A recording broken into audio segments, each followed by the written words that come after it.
आता आपण असं एवढं आत्ताच सांगितलं की एवढे मोठे सिनियर एवढा आदर बोला आपण आणि आपण असं बसून या ठिकाणी बोलायचं स्वाभाविक आहे. बोला आपण मंत्री महोदय. विहिरी सिंचन विहिरी देण्याच्या संदर्भात त्याची गती वाढवण्याची आवश्यकता आहे.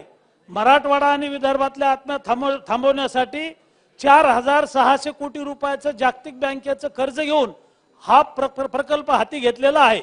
अध्यक्ष महोदय, मंत्री महोदयांना माझा प्रश्न आहे की मराठवाड्याच्या शेतीला पाणी आणि मराठवाड्याच्या शेतकऱ्यांना सिंचन विहिरी आणि वीज देण्याचा हा मोठा कार्यक्रम आहे. मात्र या कामाला गती देण्याची आवश्यकता आहे.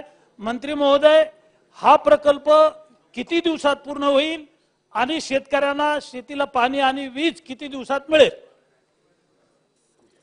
अध्यक्ष महाराज, म्हणजे विभाग खरा हा मूळ प्रश्न रोजगार हमीकडे फक्त शेततळ म्हणून कृषी विभाग आला, आता त्याच्यानंतर जलसंधारण आला, त्याच्यानंतर आता ऊर्जा पण आला. अध्यक्ष महाराज, हा एवढा व्यापक प्रश्न आहे आणि या व्यापक प्रश्नावरती एवढ्या कमी काळात उत्तर द्यायचं, आपण अधिकचा वेळ दिला असेल तर उत्तर मी आत्ताही या ठिकाणी द्यायला तयार आहे. पण एक हा मूळ प्रश्न विचारायचा आहे. माझा अंदाज असा आहे की एकूणच मागच्या काळामध्ये सन्माननीय उपमुख्यमंत्री देवेंद्रभाऊ फडणवीसांनी एक जलयुक्त शिवार योजना आणली होती.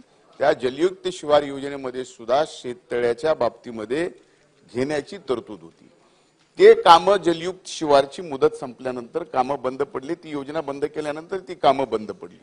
आता